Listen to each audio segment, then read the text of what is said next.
having a functional, happy society, right? That's the goal of what we're trying to do with society. And to progress from a barbaric No. to civilized. You've had your turn, mate. Yeah. You've had your turn, mate. No, I don't know where you're going to You've had your turn, Geese, yeah? All right. Yeah. Let me sit back.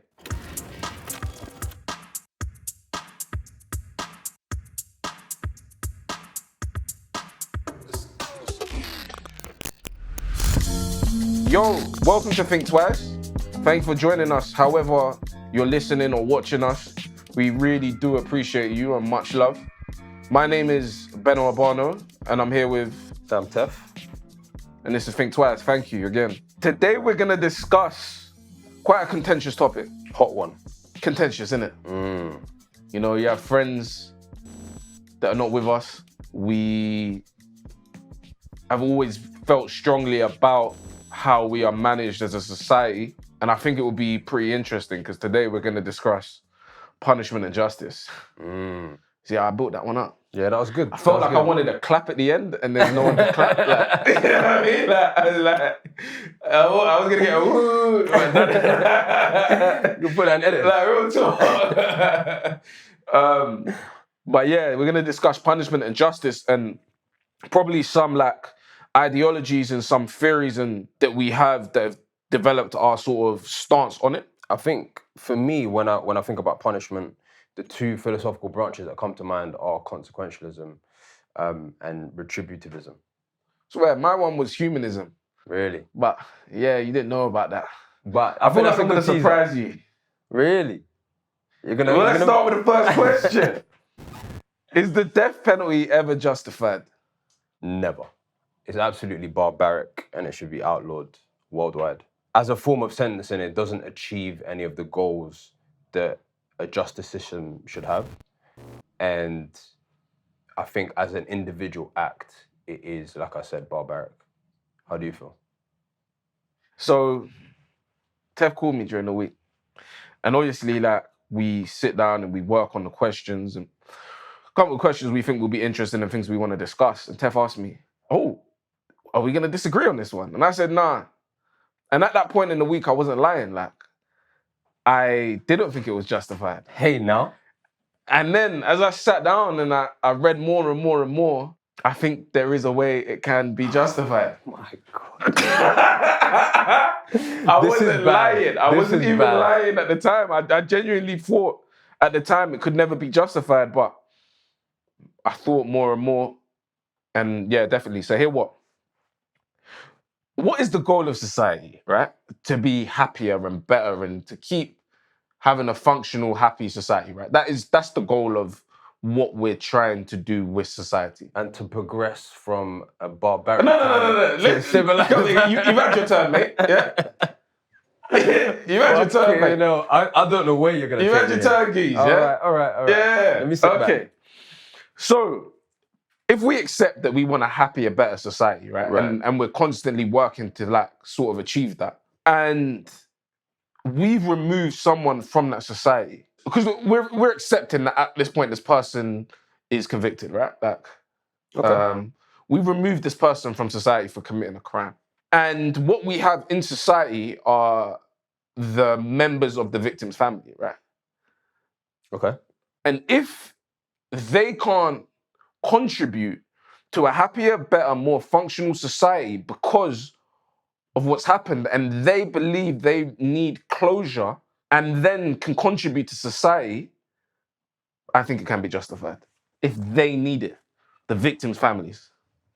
Right, but foreclosure. That thing that you said about they are not functioning members of society, at the point at which they do a heinous act, that is true. But every human being can change. Every human being is not beyond redemption. Yeah, but they can come back and contribute to society at some point in the future after rehabilitation. I feel like we're accepting that like this person's committed the crime and they're either going to get life in prison or the death penalty. Does that make sense? They have been convicted in this, in the real world justice system. Yeah. That does make mistakes. That's a problem. Yeah. Of course. But like, that's what we're accepting, right? Cool. That like, it's either life in prison or the death penalty. Right. So they're not going to contribute to society any longer, or society as we know it. That's the idea of jail, is to remove people from society. We'll come on to jail eventually. Right. But jail in its current form is to remove people from society. Right. And if we're sitting here and we understand this person's been removed from society, and then the people who are in society are affected to the fact that they can't contribute to a better society. And in order for them to contribute to a better society, they need closure from the death of this person that's no longer a part of society. Then I can justify it. Right, but as much as the victims need to be heard in this scenario, we're talking about sentencing, yeah? Yeah. They've been convicted. This is the sentence that is going to be decided. As much as we need to talk to the families and the victims need a space to be heard and seen, we don't allow victims to run our judicial system for a reason. Yeah. Right? Because it would very quickly descend into revenge across the board. All victims at the time of the event would want revenge. I would want revenge. If someone done something to my loved one, if someone done something to you, I'd want revenge. But I'm not in charge of what happened to the person who did that to you once they're caught and convicted. And I think we place that trust in the judicial system because the judicial system can, on some level, be objective. Because we need objectivity when we're coming to managing society, like you said. The point of the judicial system is to manage society in some way.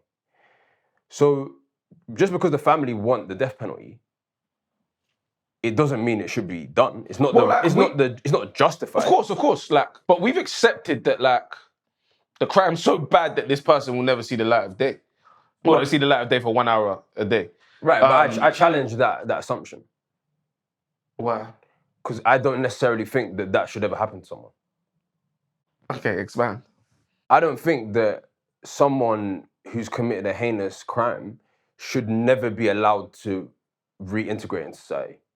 I don't think that's a categorical thing that we should put on someone.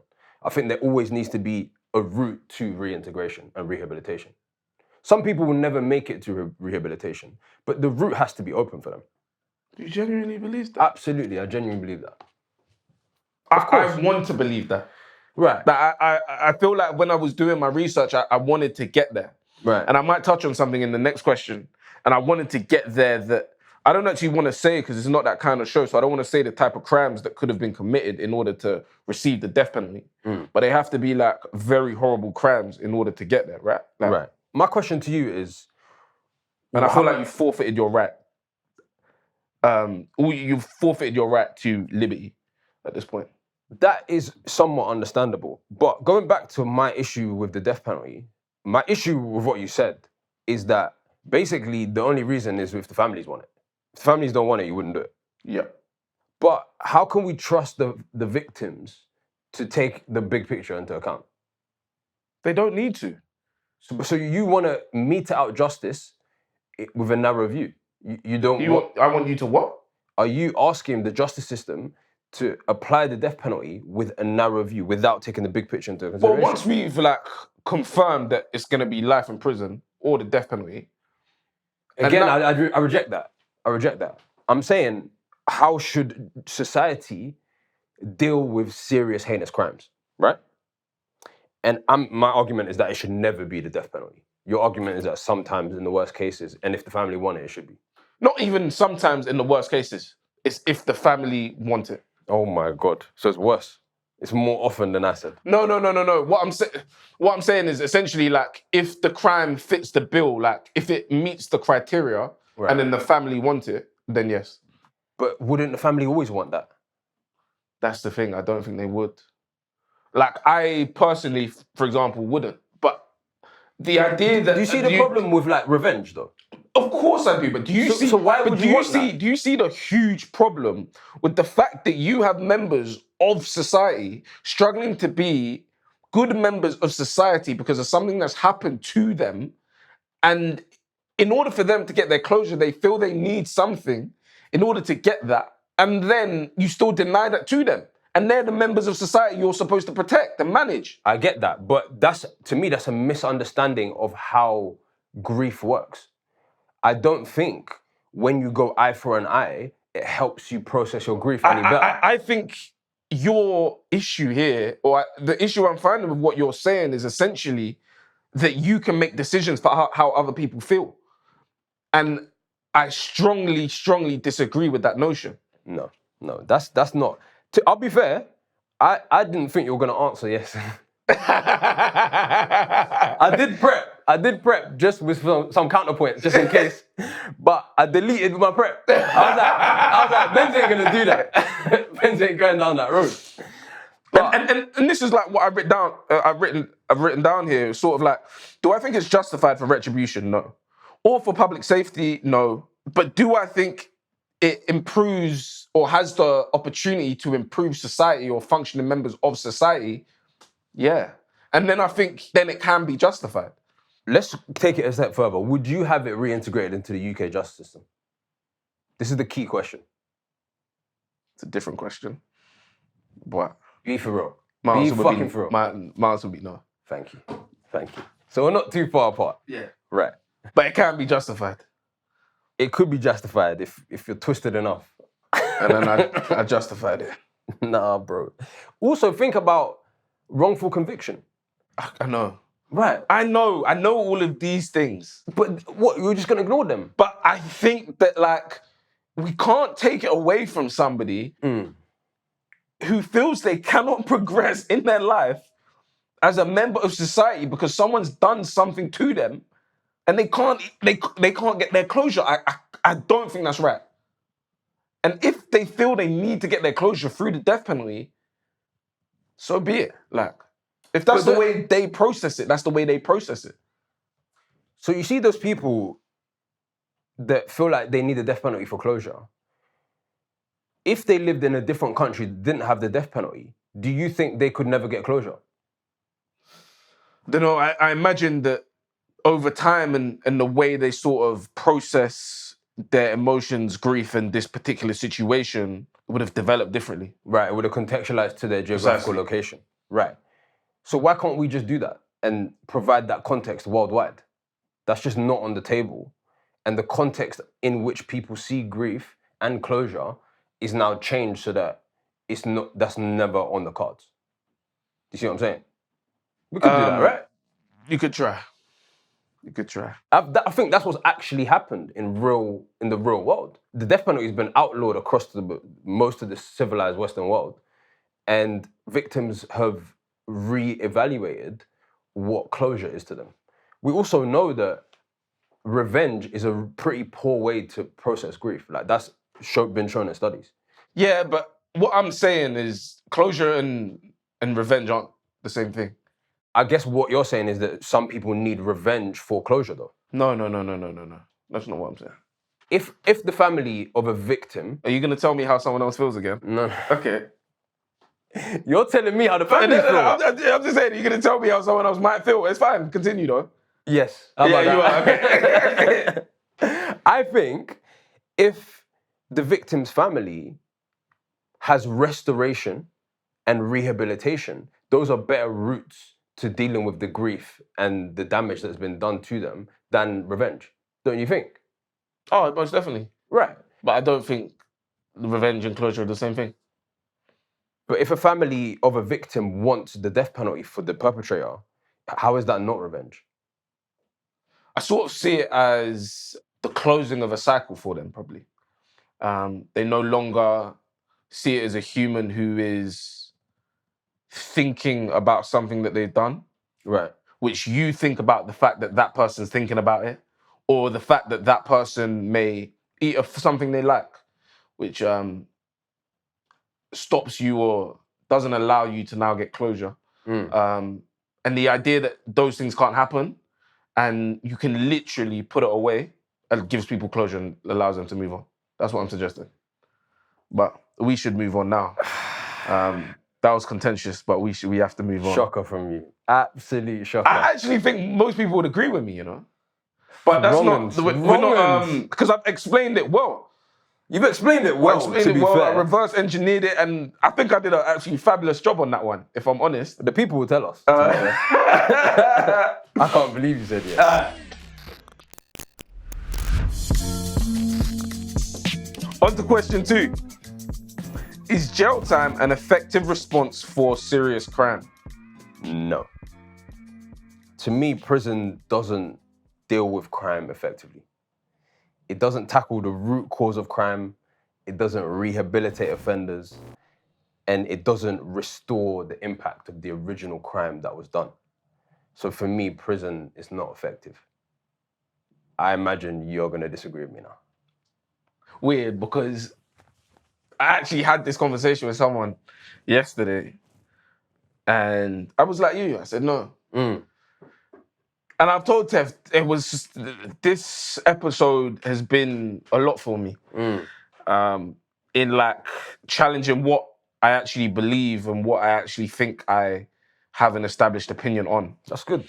And do I think it's an effective response for serious crime? Yes and no. I think jail, as we understand it in the UK, is terrible. Like, it's good for nobody. But jail time, in and of itself, isn't the issue. Like, if you look at countries like Norway, for example. Good example. Yeah. I like it.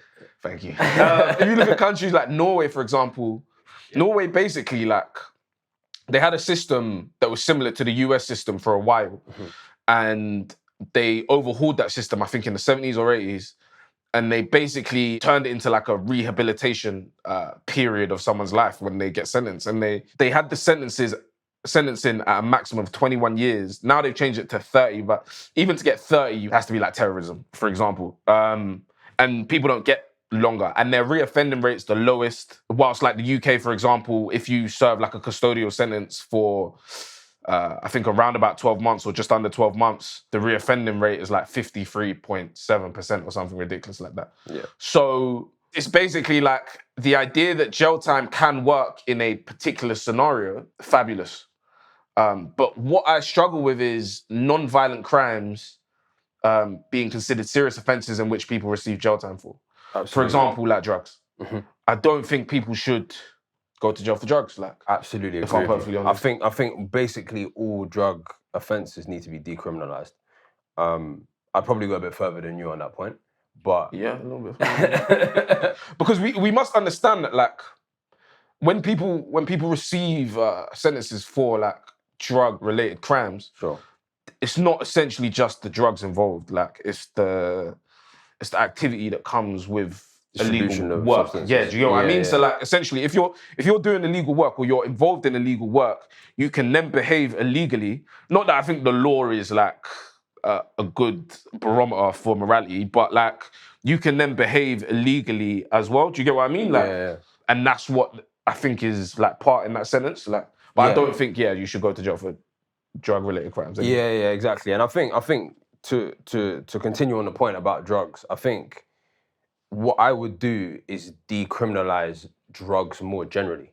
I would regulate the drug market in this country in the way that other countries have across Europe, and just reduce the stigma around those substances, decrease the illegal market for them, and give people an option to use those drugs in a controlled, safe, regulated way provided by the government. And plenty of countries across Europe have done that. But I think more generally, my problem with prison as a concept is that it doesn't do the job of, number one, preventing crime, or number two, rehabilitating offenders back into society. Because the way I see it is that a lot of crime that happens is done by people who society has let down. Yeah. Do you know what I mean? It's people on the margins of society who don't have stable environments that they grew up in, don't have stable jobs, stable shelter, and don't have meaningful and healthy relationships in their lives. And these are things that they've struggled with and maybe has led them down the path to prison. And I think in that scenario, society's responsibility is to rehabilitate that person and give them the things that they need to be an upstanding citizen. And prison, for me, does almost the opposite of that. The prison in the UK that we currently know, yeah. Right. And even as much as Norway is a success story in prison terms, there's still a reoffending rate. You know, it's a reoffending rate of 20%, which is really good. But that's because humans are born bad. And they learn how to be good. And some people just don't learn. No. I don't see it. I don't see it. I think people are born good.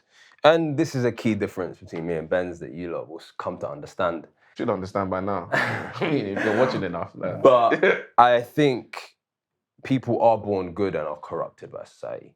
That's just so clear to me. The point, though, is that I don't see how isolating people from their community can be a rehabilitation facilitating thing. Surely that... They don't do that in Norway, though. Like, they do. Well, the idea is that, like, you are in a prison close to home and you have, like, conjugal visits and you are, like, allowed to go and visit your family, but you have to come back. That's the idea behind the prison system. Right. There is, like, steps to reintegrate you into society, right. and you don't fully ever leave society. The idea is that, like, your liberty is just taken away, but everything else remains. So, like, your choice to how you spend your time is affected, but everything else should remain the same. That's the idea behind it. Yeah. Fair enough. And it seems like Norway is probably the type of prison system that you would go for. Is that fair to say? Yeah. What would you do with the prison systems that we have in the UK and the US? Man. Would you overhaul them? I would overhaul them, and, like, I'd even, like, change the sentencing. The judicial system. Precisely.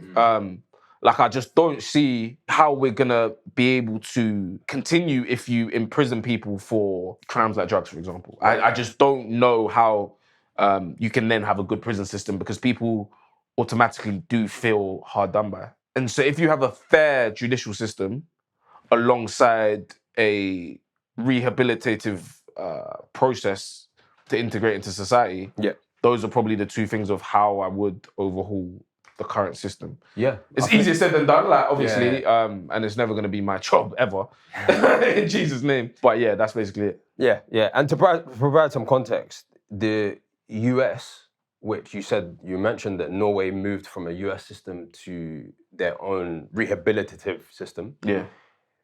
The US, like, what would you say the US reoffending rate is? Just if you had to guess, in 5 years from leaving prison. I'd assume it'd be about 68%. Did you know that before? No. It was 70%. Oh, yeah. But 70% is crazy, right? Like, within 5 years of offending and leaving jail, they're back inside. And to me, that is just heartbreaking. You know what I mean? It's like, these people who initially were let down by society have gone to jail, come back out, and clearly society has rejected them again. And they've had to go down a path that has led them back to jail. And I think, like you say, an overhaul of the US or UK system is needed. But here, I have some sympathies with my abolitionist brothers and sisters. My abolitionist brothers and sisters would say, you shouldn't overhaul these systems, you should abolish these systems. And I was reading Angela Davis this week, and when she made similarities between the US prison system and slavery, I couldn't deny it. It's very evident that both of those institutions are used as weapons against certain marginalized communities in the US. And in the same way that slavery came and went, maybe the US prison system, like it came, it also needs to go. I have sympathies with that movement and the justifications for the abolitionist movement. I'm not quite there yet. I'm not quite there, but I think there's a lot of merit to that argument. So, like, what is your argument against, like, when people are like, well, it's an individual, they had their own choice, they can make their own decisions? What would you say, like? Well, as you know with these things, I don't think that the individual's choice, which happens right at the end, at that very moment, should be taken in isolation. I think every action that every individual does, especially in the criminal world, needs to be taken in context of that person's life, their opportunities, their upbringing, the trauma that they've had up to that point in their life.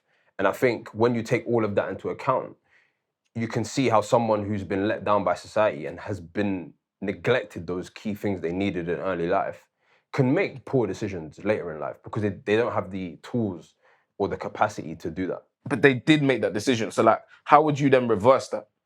Because we're at that point. Does that make sense? Like, yeah. I totally get how we got to that point, but we're at this point now, and how do we deal with it now? I think you made a very fair point about rehabilitation and the system that you have in Norway. The point to me is that punishment of that crime or that action is not necessarily the way to go. Yeah, I completely agree. I just don't.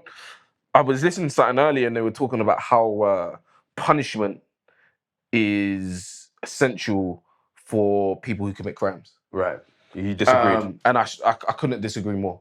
Because, like, as I said, I think humans are born, like, quite self-interested and quite bad, in essence. And the way we learn good is when you socialize in society, you understand that people care for you and you care for another. And in order to be happy within society, you need to care for other people, and people need to care for you. If you accept that and you learn that as you socialize with people, you will learn that then you don't want to commit crimes in order that cause harm on others, right? Yeah. That's what you will learn within time. And the fact that someone has committed a crime that's caused harm means they haven't learned that yet. Right. And they have the capacity to learn that. And I think you have to exhaust that process before you're like, okay, now throw away the key. You're done. Because there will be a point, there is a point that you're like, throw away the key, because humans are born bad and some people cannot learn. Right. So if we accept those two things, the humans are born bad, sometimes they cannot learn, you sometimes have to throw away the key. Yeah. But many can learn and they don't have to get to this point. Yeah. They can basically get to this point and then go that way or this way. Yeah. Does that make sense? Yeah, no, absolutely. So that's why I don't feel like punishment is the right way, because how you basically will then end up with a lot of people at this point, which is our current system. Yeah. When you punish someone, you don't give them that opportunity, like you say, to learn social behaviors. Exactly. And to make it even worse, the UK and US systems almost do the opposite. They literally teach you how to survive in jail. Do you know what I mean? Where your relationships with the staff are ones of domination and violence. Your relationships with your fellow inmates always have this undercurrent and threat of violence and sexual violence. How can I go from that environment to having stable, healthy relationships on the outside? It's madness. How can I go from an environment where if I pick up a phone, I get put into solitary confinement, to the outside world where I need my phone to tap on the bus. I need my phone to check my emails. I need my phone to do everything.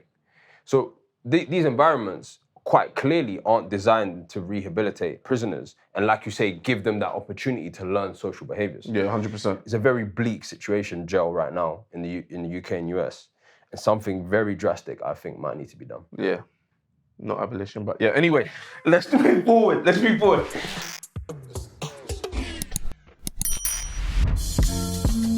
This is the dilemma segment where we're going to discuss a dilemma relating to punishment and justice. And today's dilemma is like a really good one. Hopefully we clip this up and you watch the dilemma, because essentially, like, if you don't listen to anything else, this is kind of juicy, this one. I thought it was really interesting. You came hard on this. Yeah, I did. Yeah? I did.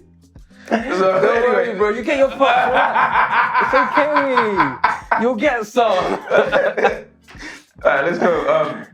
You are on the parole board and are reviewing the case of a man who was convicted of a serious violent crime. He has served 15 years of a 25-year sentence while in prison. He is being committed to positive change, shown genuine remorse for his crime, and actively participated in rehabilitation programs. The prisoner was raised in a dysfunctional environment and has now learned how to function and behave in society. Overall, he has undergone a profound transformation. The victim's family are divided. Some are vehemently against leniency and want full punishment as prescribed by the law.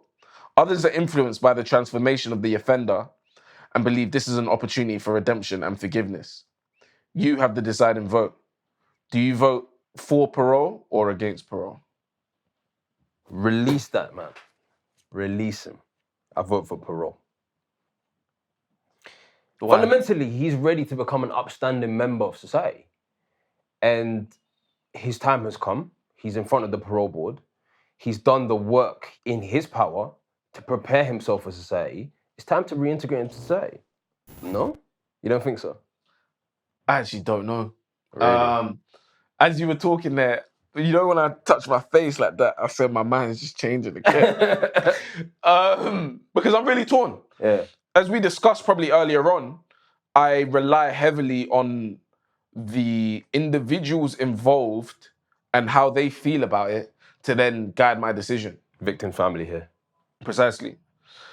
But now if you have a divided family, how do we go, basically? Like, what do we do? Half want it, half don't. And now I've probably got to go and think how I truly feel about the situation. I think it is difficult. It is difficult, especially when there are parts of the family that are vehemently against it. But I think as a society, we are ready to take this man back. He's literally been the model prisoner. And he's on top of that, he served 15 years out of the 25-year sentence. There's no benefit that can come from him doing an additional 10 years. There's no benefit whatsoever. I genuinely don't even know if the victim's family will even be satisfied. The people that vehemently want him to stay in jail. I found my position. Yeah? Yeah. You found your position. What's your position? We're ready to hear it. Release him? I'm voting for parole. Yes. Yeah, Free we the have to let guys. him out. We have to let him out. I think what really swayed me was we've got a family who want him out, right? So they're fine. And the ones that don't want him out, I now have to make a judgment as to why don't you want him out? And if you don't want him out, the only thing I can think is retribution. Right. Revenge. Yeah. So if that's the reason you don't want him out, I have to make the decision that, like, we now have to let him out. Yeah, because we can't make a decision based on that emotion, revenge. Precisely. It's not the right thing to be Because doing. everything's telling you that this guy is now a contributing member to society. Yeah. And if he's a contributing member to society, one, you can let him out. But if all of the family were against it, Would it change your mind again? yeah, I would probably say no. Okay. Simply because, like, it means they haven't reached their closure and are comfortable with this man in society. Okay. Not as retribution or as revenge, simply because they are still not comfortable with that reality. Right.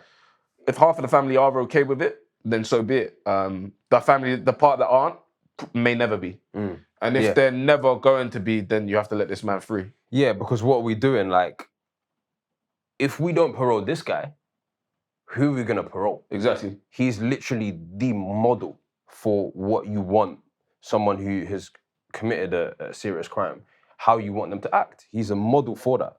And if he's not coming out, then no one's getting out. Yeah. Nobody's gonna get out if this model prisoner doesn't get out. I think one thing I would say, clearly you want to focus on the victim's family quite heavily.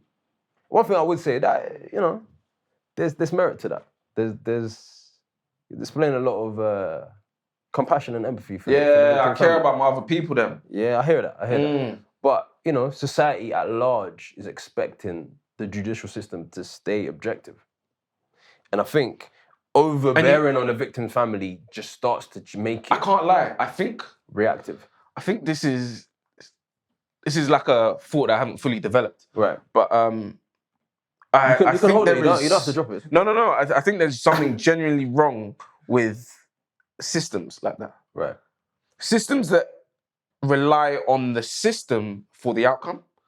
Systems are made up of people with emotion and with feelings and with cultural and contextual factors that make up that system. Right. And we have to factor that all in when making a final decision. Not the fact that the system runs this way, so we must follow the system because it has run this way for a period of time and this is what is relied upon to find our decision. I think every decision, and that's why we get those wrongful convictions. Right. Because people just follow the system and don't factor in each aspect of the system when they are making that final decision. And that's why systems are broken.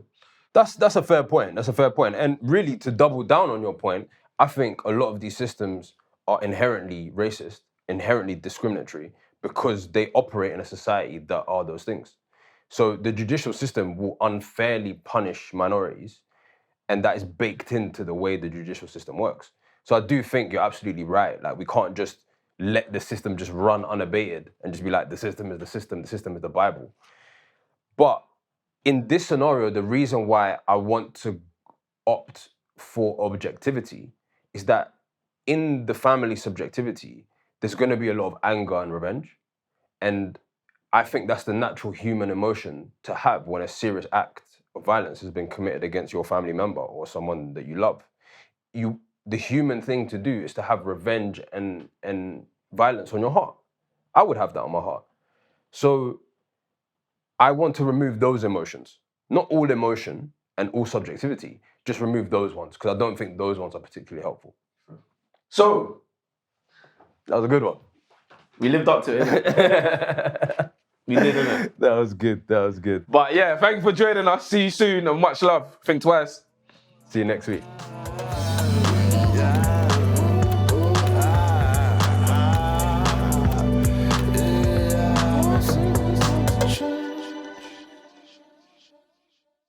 Happy? Yep. Let's go. That was good. Right on time for your hair lady as well. Is it? Oh, yeah, perfect. Bang.